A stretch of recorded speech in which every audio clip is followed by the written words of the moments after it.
Siempre es una alegría tener este encuentro aquí en este espacio, en este programa de Biblia Fácil. Me alegra que tú puedas estar allí del otro lado de esta pantalla, allí disfrutando de esta temporada de Biblia Fácil, hablando sobre el maravilloso Jesús, sobre nuestro Salvador y nuestro Rey. Bienvenido a un programa más, me alegra poder saludarte, estamos orando por ti, para que Dios pueda siempre cuidarte, protegerte, darte salud, pero sobre todo pueda darte salvación.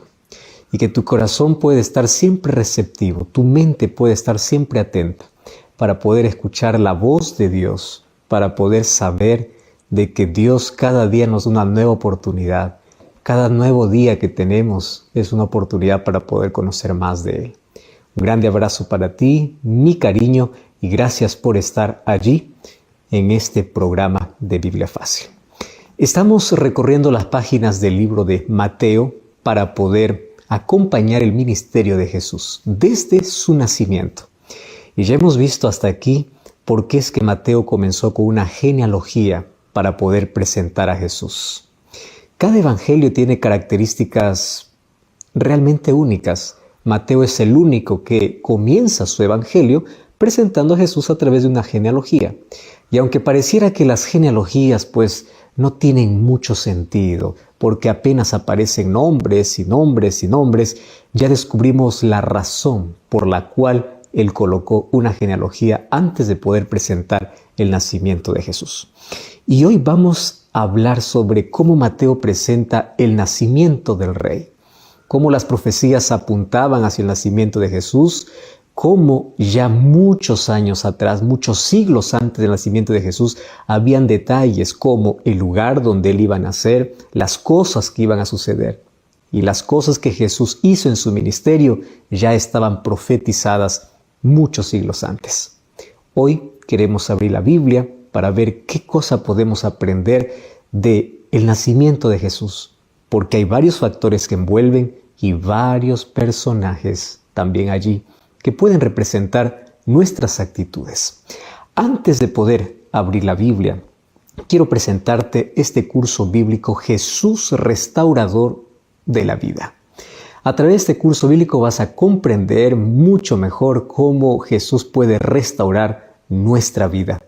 Así que toma tu Biblia para poder desarrollar este curso, pero antes puedes solicitarlo a nuestro número de WhatsApp, que es el +5512 9810 1460. O también puedes ingresar a nuestro sitio web estudielabiblia.com. Puedes allí solicitar este material, es totalmente gratis y con mucho cariño para ti. Muy bien, estamos listos, preparados para nuestra jornada de hoy, para este episodio, para este capítulo, y como siempre con Biblia en mano, allí pedimos la dirección de Dios a través de una oración. Oramos. Gracias, Señor, te damos por esta oportunidad que tenemos de poder abrir tu palabra, de poder alimentarnos de ella, de poder encontrar el mayor tesoro para nuestra vida. Y queremos que Jesucristo hoy pueda ser exaltado. Queremos que tu palabra pueda presentarnos con todo esplendor desde el nacimiento de Jesús y qué cosa es lo que significa eso para nuestra vida. Gracias por tu gran amor, gracias por el plan de salvación, gracias porque hoy junto a nosotros hay miles de personas que están en este momento viendo este programa y pido tu bendición por cada uno de ellos, por sus labores, sus actividades, su familia, su salud, pero sobre todo porque tu Santo Espíritu siga trabajando en cada corazón para que todos podamos prepararnos para tu reino. En el nombre de Jesús te pedimos. Amén. ¿Sabes que Mateo, después de probar que Jesús era descendiente de Abraham y de David, Mateo comienza a probar que Jesús es el Hijo de Dios, o mejor, es el Dios encarnado, el Dios hecho hombre. Ahora está listo para poder contar la historia del nacimiento de Jesús. Mateo capítulo 1, versículos 18 y 19 dice así: el nacimiento de Jesucristo fue así. Estando desposada María, su madre, con José, antes que se juntasen, se halló que había concebido del Espíritu Santo. José, su marido, como era justo y no quería infamarla, quiso dejarla secretamente. ¿Sabes que ya había una profecía en el Antiguo Testamento sobre eso? Isaías 7:14 habla que la joven concebirá y dará a luz un hijo y lo llamará Emmanuel, que significa Dios con nosotros. Y esta joven que está a punto de casarse, en nuestros términos sería la novia de alguien. Por eso es que Mateo con toda sencillez dice, el nacimiento de Jesús, el Cristo, fue así. O sea, su madre, María, estaba comprometida para casarse con José y José era un hombre justo. Pero antes del casamiento resultó que estaba embarazada. Y esto dio a José pues la impresión de un embarazo contrario a la ley. Por esto podría llamarse inmoral. Pero los justos no ofenden a nadie.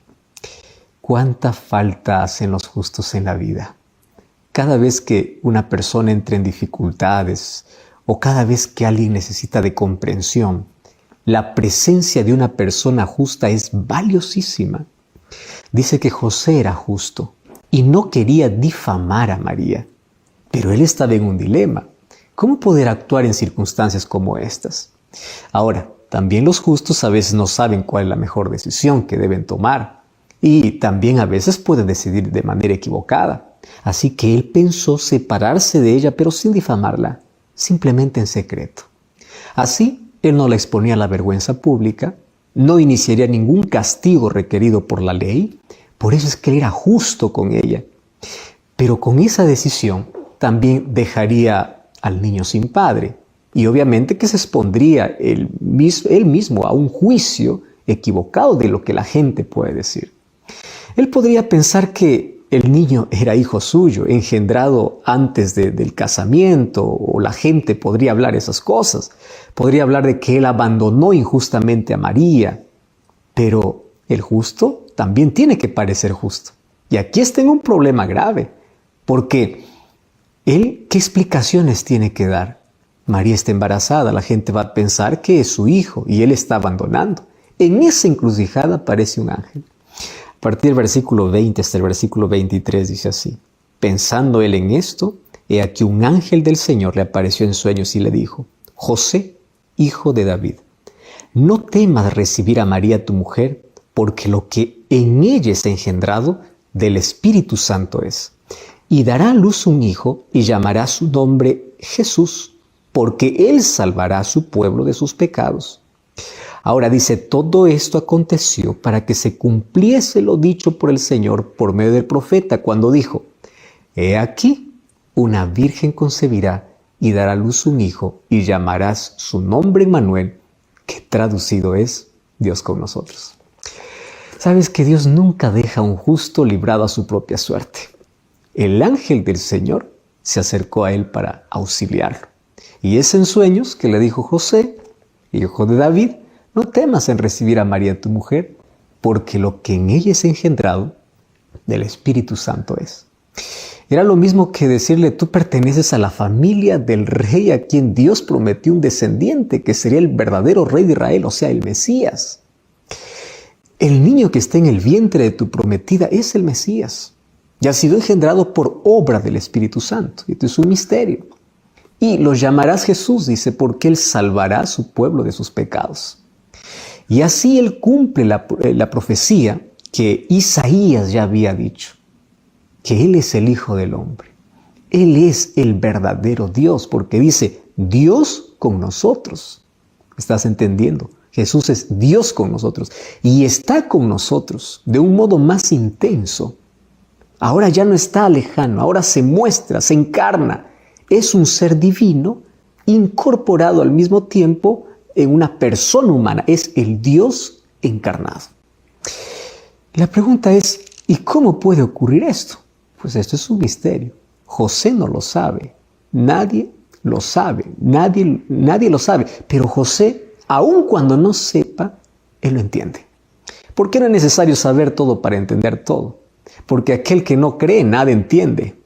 Pero José cree en las palabras del ángel y por creer sabe que no hay error en lo que Dios dice y en lo que Dios hace.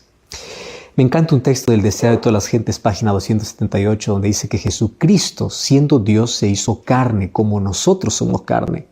Tuvo hambre, tuvo sed, sintió cansancio, fue sostenido por el alimento, refrigerado por el sueño. Él participó de la suerte del ser humano, tomó nuestra naturaleza sin ser gobernado por ella. Sin embargo, vivió sin pecado, porque Él venció todas las debilidades humanas para que nosotros, tomando su naturaleza en forma espiritual, pudiésemos vencer. Por eso es que Jesús es la palabra de Dios hecha visible. Es el pensamiento de Dios hecho visible. Porque Él es eterno, Él es poderoso, creador del cielo, de la tierra y de todo lo que existe. Él es el sustentador del universo, aquel que se encarnó para ser uno con nosotros, para mostrarnos ¿qué cosa? Su comprensión, para revelarnos su amor, para mostrarse como Salvador para los pecadores. Por eso es que Él vino para revelar el carácter de Dios, para poder entregarnos su gracia, para poder darnos su verdad, para ser semejante a nosotros en todo y mostrarse como perfecto. El ejemplo de obediencia, el ejemplo de humildad, el ejemplo de verdadera grandeza, aquella que sirve y aquella que salva, el ejemplo de abnegación y amor. Y dice el texto que Él es el Dios admirable, consejero, Dios fuerte, Padre eterno y príncipe de paz, como dice el libro de Isaías. José entendió la situación. Ahora, él es un hombre de fe.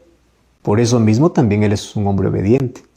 Y dice que apenas despertó del sueño, donde el ángel habló con él, entonces dice que él hizo todo como el Señor le había mandado y recibió a su mujer.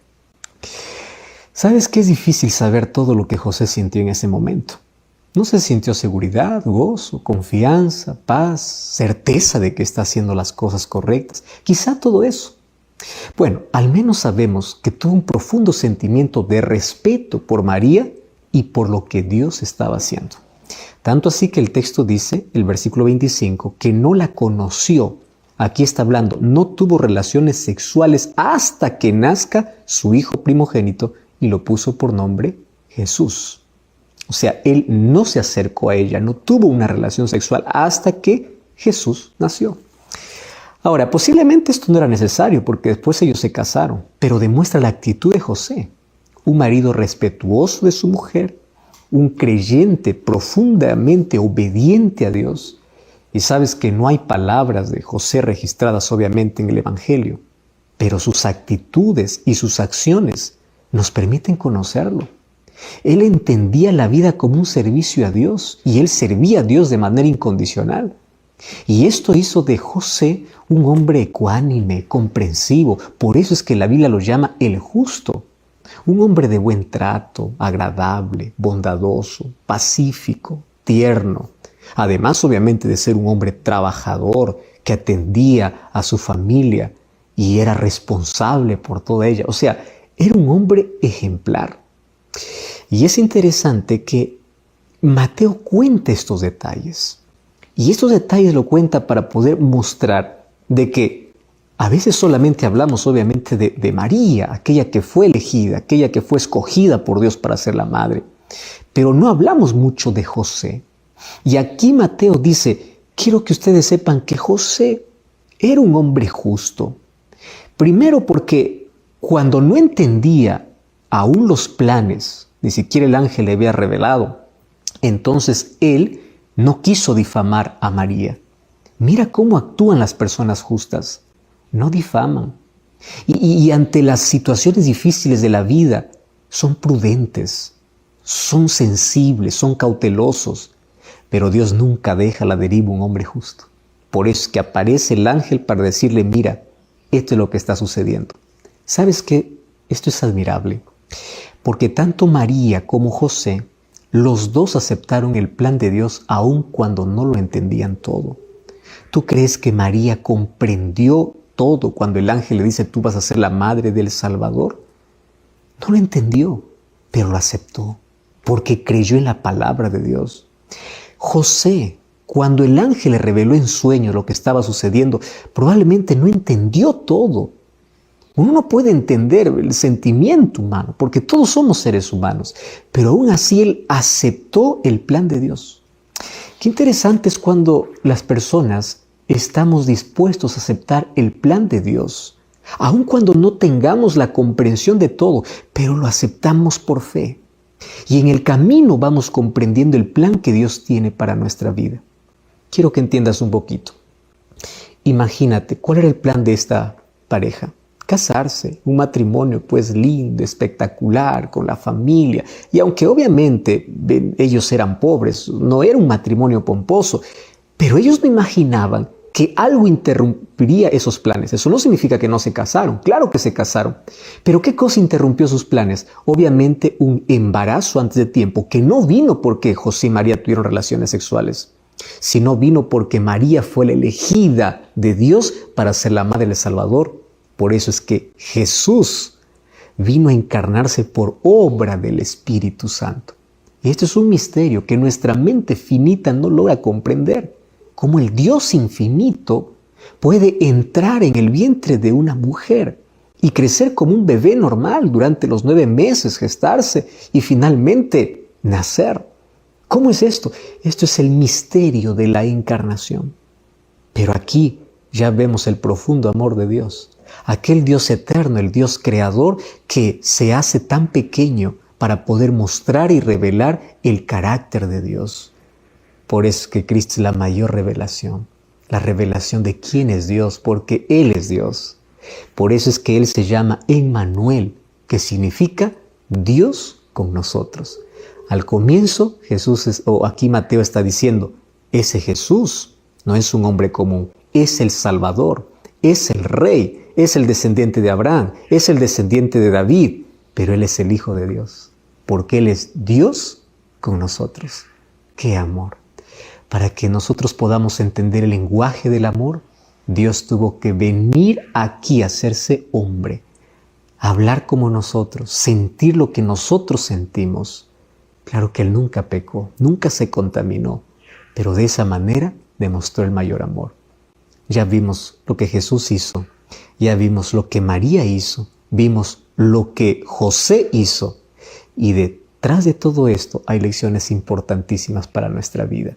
La encarnación de Cristo me muestra el amor más inmenso que en el universo puede existir. La actitud de María me enseña a aceptar los planes de Dios, aun cuando yo sepa que a futuro me puede traer dificultades y dolor, pero Dios nunca me va a abandonar. José me enseña a ser un hombre justo, una persona justa, una persona que no difama a los demás, una persona que tiene todo bajo control y que es guiada por el Espíritu Santo y finalmente acepta los planes de Dios porque considera que los planes de Dios están por encima de cualquier plan humano. ¿Y tú estás dispuesto también a aceptar los planes de Dios en tu vida? Pero este es apenas el comienzo, porque ahora Mateo comienza a contarnos qué sucede después y allí introduce la visita de los magos, que sin duda, magos no era porque hacían magia. Magos se llamaba a las personas sabias del Oriente. Y eso es lo que veremos. Tiene una misión. La misión de poder anunciar el nacimiento de Jesús para Jerusalén, pero también a Herodes y toda su corte. Y tiene un objetivo: adorar al rey que recién había nacido. Entonces el relato de la visita de los magos cumple un propósito semejante a la introducción de las mujeres en la genealogía, como ya vimos aquí en un capítulo anterior. O sea, dar a Cristo una dimensión universal y mostrar que todos los seres humanos, israelitas o no, son aceptados por Dios para poder actuar por medio de ellos. ¿Sabes que las mujeres no israelitas de la genealogía de Jesús representaba a los despreciados por la sociedad a causa de sus pecados? Y los magos, o sea, los sabios filósofos del Oriente, aquí representa al mundo pagano, aquel que no pertenecía al pueblo de Dios. Y debemos resaltar que ellos sabían y buscaban conocimiento. Además, ellos creían en las profecías que anunciaban al rey de Israel. Mateo capítulo 2, versículo 1 hasta el versículo 8 dice: cuando Jesús nació en Belén de Judea, en días de Herodes, vinieron del oriente a Jerusalén unos magos, Y ellos decían: ¿dónde está el rey de los judíos que ha nacido? Su estrella hemos visto en el oriente y venimos a adorarle. Oyendo esto, el rey Herodes se turbó y toda Jerusalén con él. Y convocados todos los principales sacerdotes y los escribas del pueblo, les preguntó: ¿dónde había de nacer el Cristo?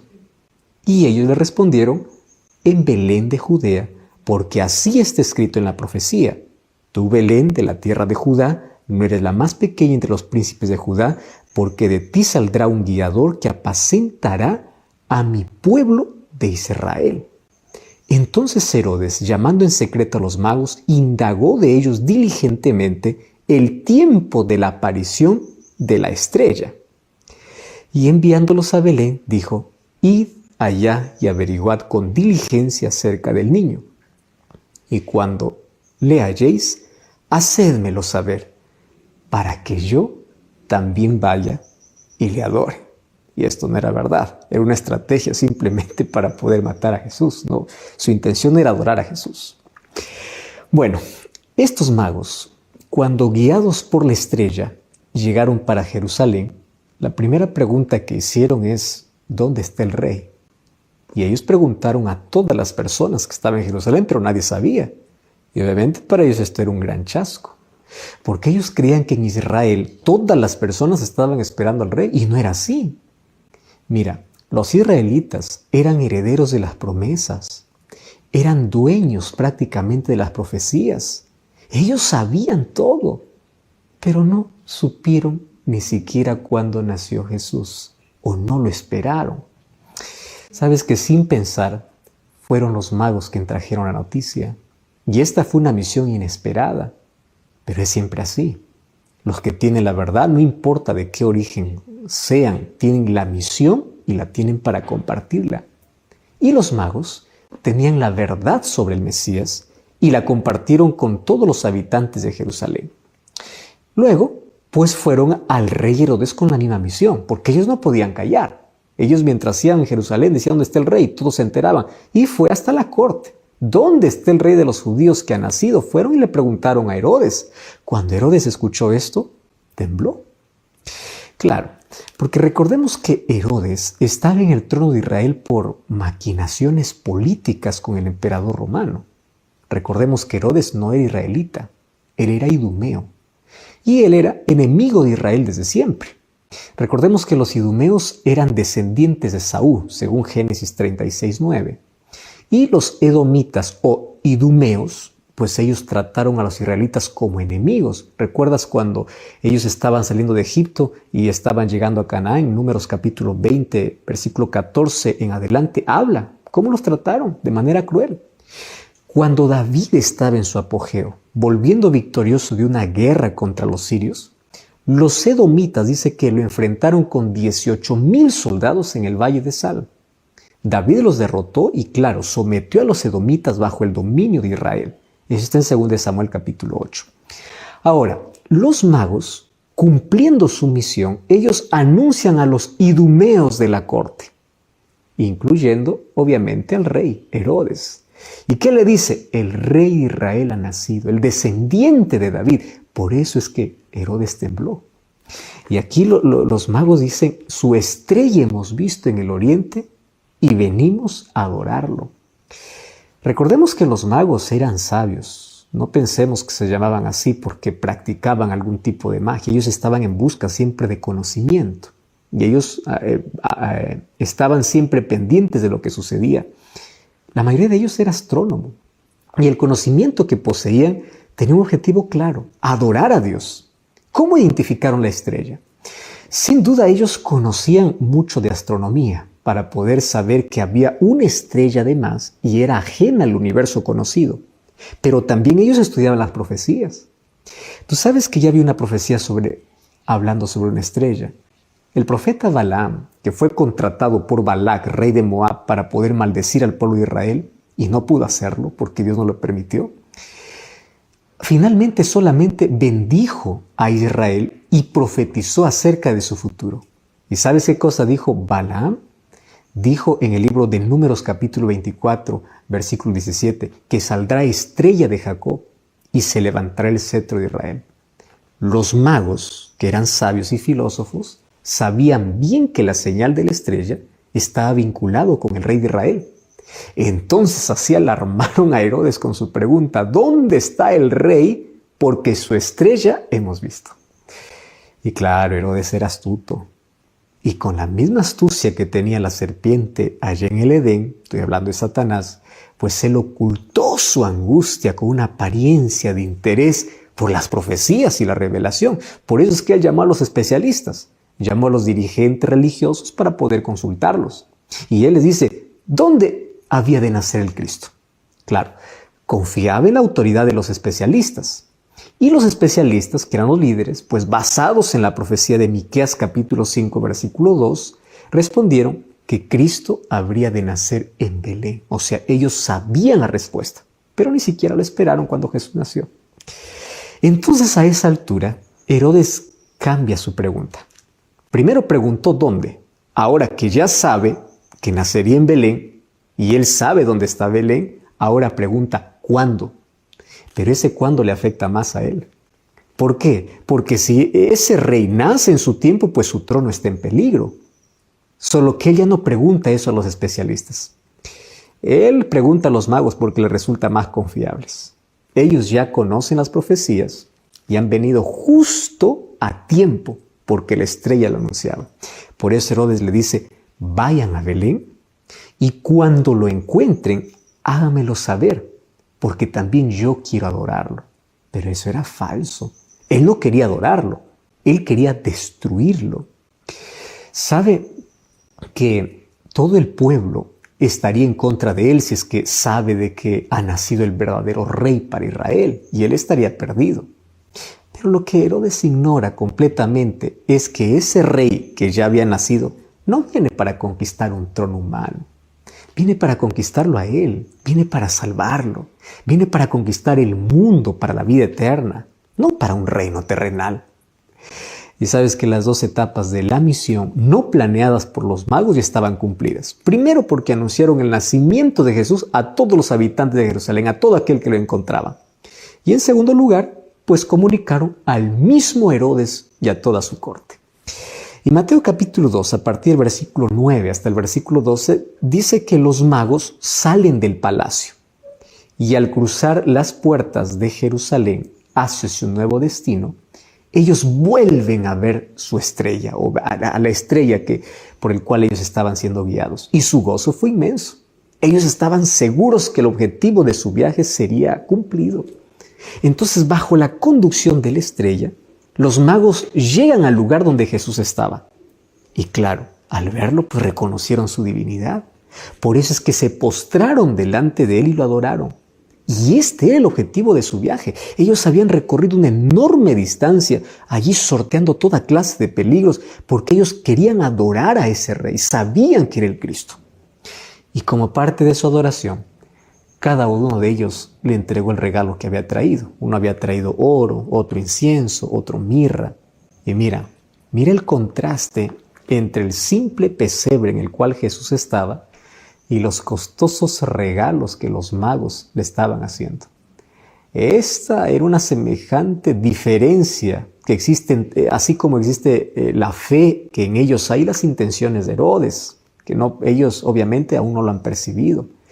Pero cuando se disponen ellos a regresar, Dios en sueños le revela el peligro a estos magos y los ordenan que no vayan a Herodes. Y la fe siempre es obediente. Estos hombres de fe obedecieron a Dios y no obedecieron a Herodes para darle la noticia y regresaron a su tierra por otro camino. ¿Sabes que todos los cristianos han sido conducidos a Cristo por Dios mismo? Y obviamente hoy no nos envió una estrella, pero Dios envió su Espíritu Santo, que ha realizado todos los milagros necesarios para que el ser humano conozca a Jesús. Y Dios espera que todos crean en Jesús. Y porque creen en Él, espera que sean obedientes a cada revelación que Él nos envía de manera directa. Así como los magos por una estrella, a nosotros nos envía su revelación a través de su palabra, a través de la Biblia. ¿Sabes que podrá haber muchos Herodes dando la apariencia de ser creyentes? pero sus palabras no son confiables. Solo la palabra de Dios es verdadera. Ella condujo a los magos desde el oriente hasta Jerusalén, donde les esperaba una misión, que obviamente los magos no rehuyeron. Ellos cumplieron fielmente y en poco tiempo. Y ella los condujo en su regreso y no se equivocaron. ¿Sabes por qué? Nada es más seguro en la vida que la palabra de Dios, porque con ella sabemos discernir lo mejor y con ella siempre evitaremos el camino del error. Por eso Salmo 119, 105 dice: lámpara es a mis pies tu palabra y lumbrera a mi camino. Entonces, cuando uno cree, cuando uno confía, uno se torna obediente. La obediencia no es una carga pesada, simplemente es una respuesta de amor. Por eso Jesús dice en Juan 14, 15, si me amas, guarda mis mandamientos. Sabes que los magos eran fieles y obedientes a lo que Dios le decía, y lo hacían por amor. Así como los magos mostraron fe y obediencia, lo mismo mostró José, fe y obediencia. Si te das cuenta, aquí en este capítulo, a través de las historias, encontramos lecciones importantísimas para nosotros. Número 1, cómo los magos, siendo personas que no pertenecían al pueblo de Israel, tenían un interés por conocer sobre el Salvador del mundo. ¿Sabes que hoy el Espíritu Santo está impresionando el corazón de miles de personas? Aún no perteneciendo a ningún grupo, a ninguna iglesia, a ninguna religión, ellos están investigando porque quieren conocer. Y dentro de ese grupo hay sinceros. Y puede ser que ese sincero seas tú. No estás perteneciendo a ningún lugar, pero estás investigando, estás leyendo, estás pidiendo que Dios te guíe. Entonces Dios te muestra. Y no lo hace por medio de una estrella. Hoy lo hace a través de un programa de televisión, a través de un programa de radio, lo hace a través de una publicación en redes sociales, lo hace a través de un libro, pero sobre todo, la estrella más brillante es su palabra, porque ella nos conduce, ella nos guía, y ¿sabes a dónde nos lleva? A los pies de nuestro Salvador. Y cuando nos colocamos a los pies de nuestro Salvador, pues es allí donde nosotros entregamos, no los regalos como los Reyes Magos, pero podemos entregar nuestro corazón. Es eso, nosotros podemos entregar nuestra vida. Probablemente no tengamos oro ni plata para poder entregar, pero cuando nosotros entregamos nuestra vida completa a Jesús, estamos dando el mayor regalo. Y así como los Reyes Magos cuando fueron a adorar a Jesús, ellos fueron con una disposición de poder entregar completamente todo. Esa tiene que ser nuestra actitud. Mira la enorme diferencia. Por un lado, el pueblo de Israel, que tiene las profecías en sus manos, no reciben al Mesías, no reciben al Salvador. Por otro lado, un grupo de magos o filósofos y astrónomos y sabios que habían recorrido tanto, vinieron desde lejos porque ellos conocían las profecías. Puede ser que tú conozcas mucho de las profecías, pero ni siquiera esperes a tu Salvador. Probablemente tú esperas que Jesús vuelva y tú sabes en qué tiempo de la historia te encuentras, pero no te preparas.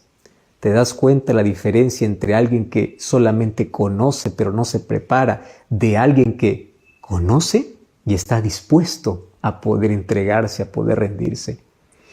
Yo quiero que tu actitud y la mía sea como la de estos magos. Que el conocimiento nos lleve a los pies de Cristo. Que el conocimiento de la palabra de Dios nos lleve a Cristo para poder adorarlo. Infelizmente hay muchos que conocen tanto de Biblia, pero no están dispuestos a obedecer. Finalmente los magos me enseñan que la fe en Dios significa obediencia. Así como ellos estudiaron la profecía, ellos creyeron en que Dios les guiaba a través de una estrella. Ellos también obedecieron a Dios cuando le dijeron no vayan por ese camino. Hoy Dios continúa hablando a nuestro corazón y lo hace de una manera directa a través de su palabra. Si tú quieres tomar decisiones correctas en la vida, si tú quieres saber qué camino tomar, si tú te sientes confundido en la vida, recuerda que mientras más estudies la Biblia, tú tendrás una percepción más amplia, una visión diferente y tú vas a tomar decisiones correctas. Porque la persona que es sensible a escuchar la voz de Dios, siempre va a escuchar a Dios diciendo, este es el camino, este camino evita, por aquí no vayas. Y no existe nada mejor en la vida que ser guiados por Dios. Hoy vamos como estos magos a los pies de Cristo.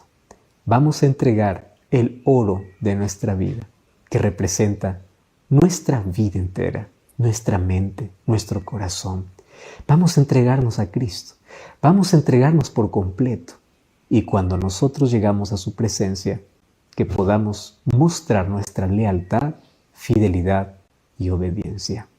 Pero sabes, allí no termina la historia del nacimiento, porque luego Mateo nos cuenta que Dios nuevamente se aparece en sueños a José para decirle, es hora de huir.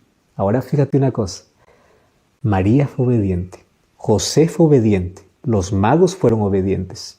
Es decir, aquel que tiene fe tiene que ser obediente, porque la obediencia es un fruto de la fe. Cuando tú me dices, yo soy salvo solamente por fe y gracia, la obediencia a la ley de Dios no importa, tienes que ver que todo aquel que tiene fe en Dios es obediente a su palabra, es obediente a su voz, porque la obediencia me lleva a demostrar que yo realmente confío en la palabra de Dios. Esa es mi demostración de amor. Por eso Jesús dice, si me amas, obedéceme. Si me amas, guarda mis mandamientos. José fue obediente. Eso veremos ahora. En Mateo capítulo 2, versículo 13 al 15, dice que después que partieron los reyes magos, apareció un ángel en sueños a José y le dijo así, levántate, toma al niño y a su madre y huye a Egipto y permanece allá hasta que yo te diga, porque acontecerá que Herodes buscará al niño para matarlo. Y dice que ahí después despertando, tomó de noche al niño y a su madre y se fue a Egipto. Estuvo allá hasta la muerte de Herodes, para que se cumpliese lo que dijo el Señor por medio del profeta cuando dijo, de Egipto llamé a mi hijo. En este relato sobre el viaje a Egipto aparecen dos formas de conducta humana. Una es la conducta de José, siempre obediente, siempre prudente, siempre guiado por Dios. Y la otra es la actitud de Herodes, siempre iracundo, siempre violento, siempre haciendo su propia voluntad y siempre defendiendo sus propios intereses, no importa si comete crueldades para ello. Posiblemente José ya sabía del peligro, porque los magos tuvieron que haberle contado lo que habían visto en sueños y cómo Dios les había enviado hasta Herodes y lo que Herodes había dicho. Pudo haber sido la misma noche que los magos partieron para su tierra, cuando el ángel del Señor habló con José y lo hizo en sueños. Y la orden estaba clara, huye a Egipto, porque Herodes buscará al niño para matarlo. Y ahí le dice, quédate allí hasta que yo te diga. O sea, de una forma o de otra, Dios siempre guía a aquellos que se dejan guiar por Él. Y José nunca ofreció ninguna resistencia a las órdenes de Dios. Dice que se levantó inmediatamente y junto con María y el niño emprendieron el viaje para Egipto. Qué eficiencia de la fe, ¿verdad? La fe nunca es perezosa. La fe no pierde tiempo jamás. Jamás deja nada para después. No, lo que tiene que ser hecho se hace inmediatamente. Y tú sabes que la distancia desde Belén hasta Egipto a lomo de asno es muchísima. Ahora, nada se dice sobre las dificultades del viaje, porque el mismo Dios que los ordenó salir fue el mismo Dios que los protegió en el viaje. Y dice que José y su esposa y Jesús estuvieron allá hasta la muerte de Herodes. Y por la fidelidad de José, pues produjo las condiciones para que se cumpliera la profecía. Eso ya estaba dicho por Oseas en Oseas 11:2 cuando dice, de Egipto llamé a mi hijo.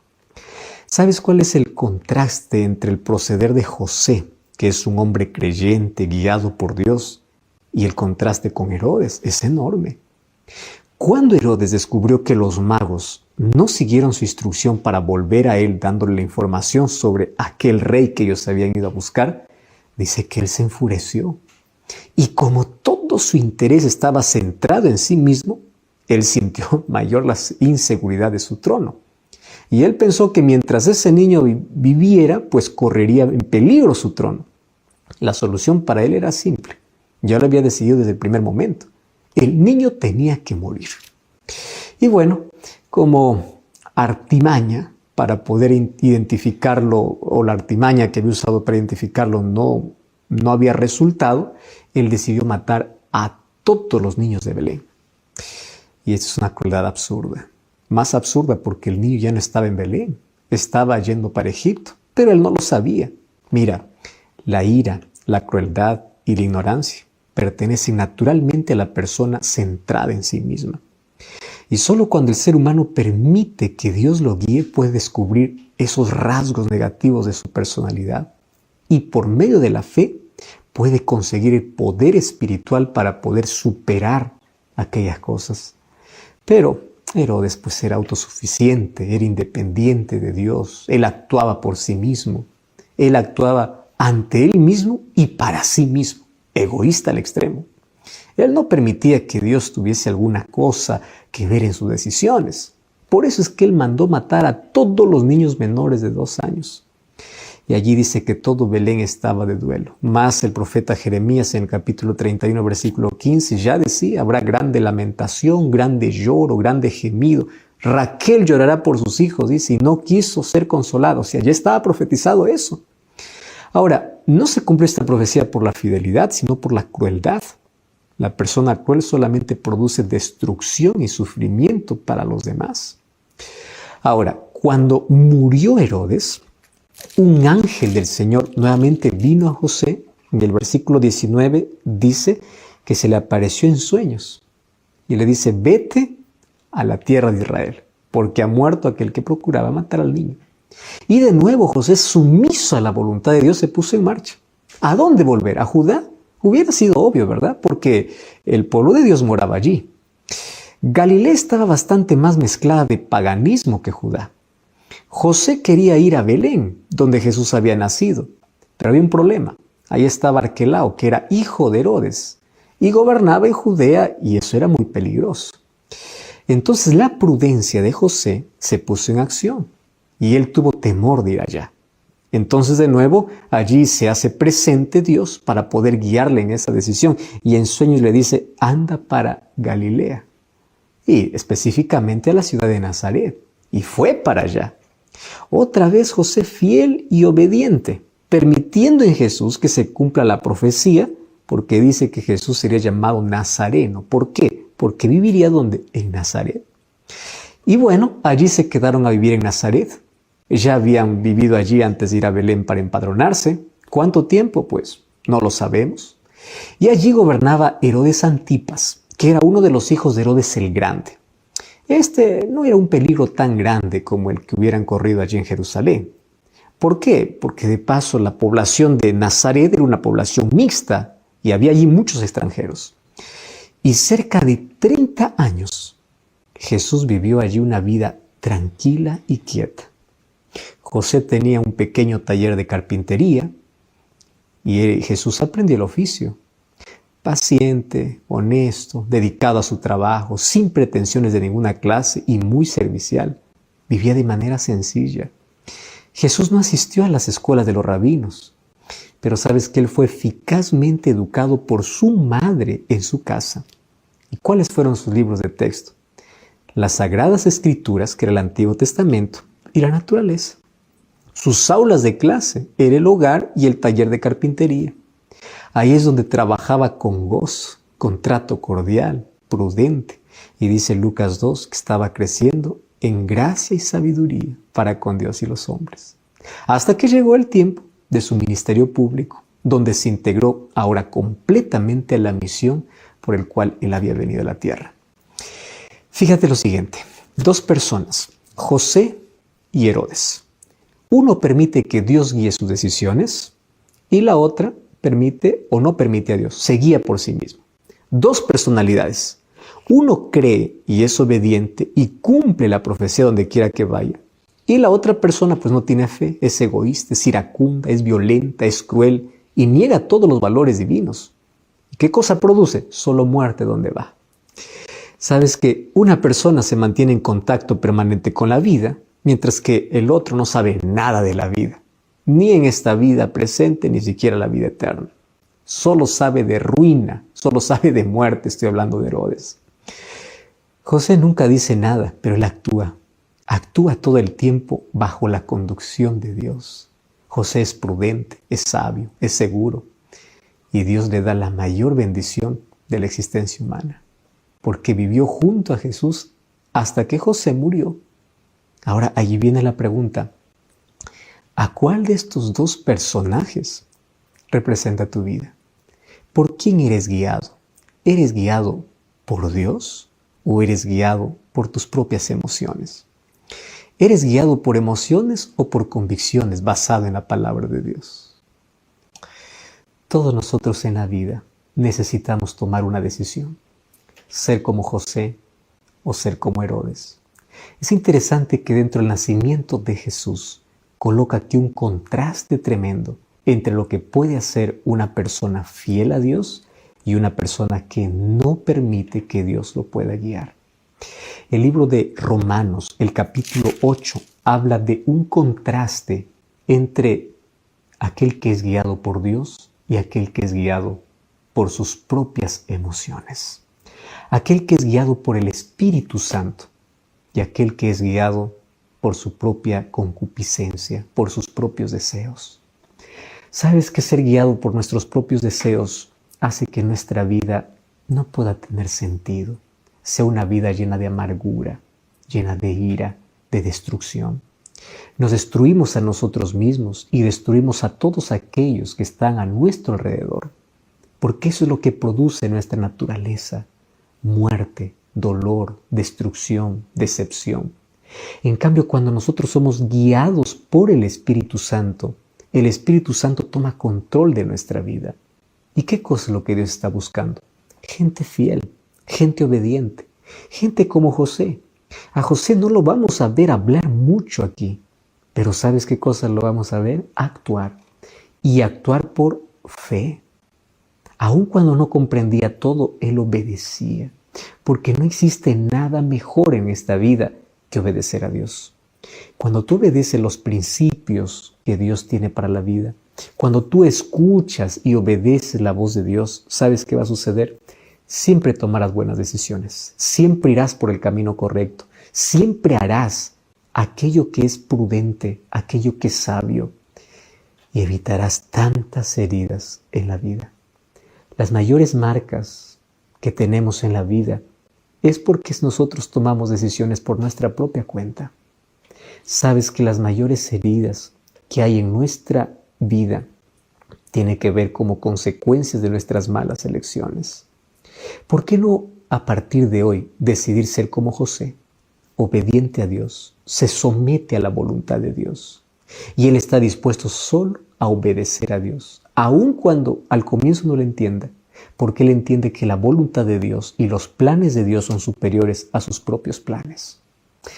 Dos vidas en contrastes, José y Herodes. ¿Cuál actitud es la tuya? Pues esa es la pregunta que cada uno podemos responder. Mas hoy yo tengo una invitación muy especial para ti. Y esta es la invitación para que a partir de hoy tú puedas ser guiado. Primero, como los magos, por una estrella.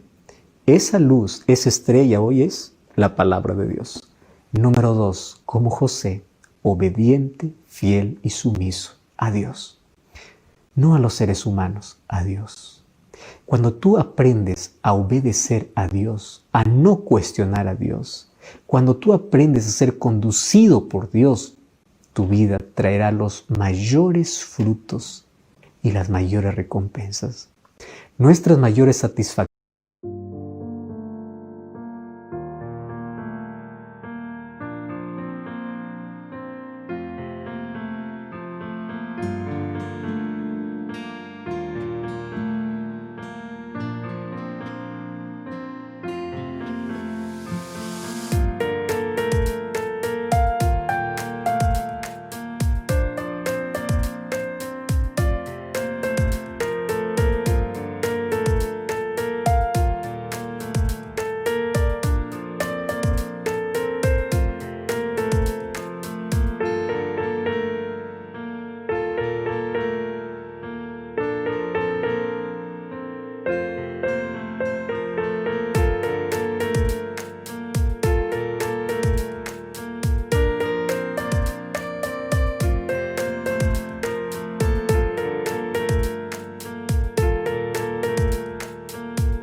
emociones y nuestras mayores alegrías tiene que ver con obediencia, tiene que ver con fidelidad, tiene que ver con ser guiado por Dios.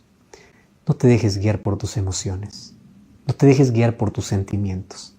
Déjate guiar por la palabra de Dios, déjate guiar por el Espíritu de Dios. Y para que eso pueda suceder, dos cosas son necesarias, o tres cosas son necesarias. Primero, todos los días tener un contacto con la palabra de Dios. Mientras más promesas de Dios tengas en tu cabeza, mejores decisiones tomarás en la vida. Número 2, buscar la dirección de Dios a través de la oración. Pedir que ninguna decisión pueda ser tomada si es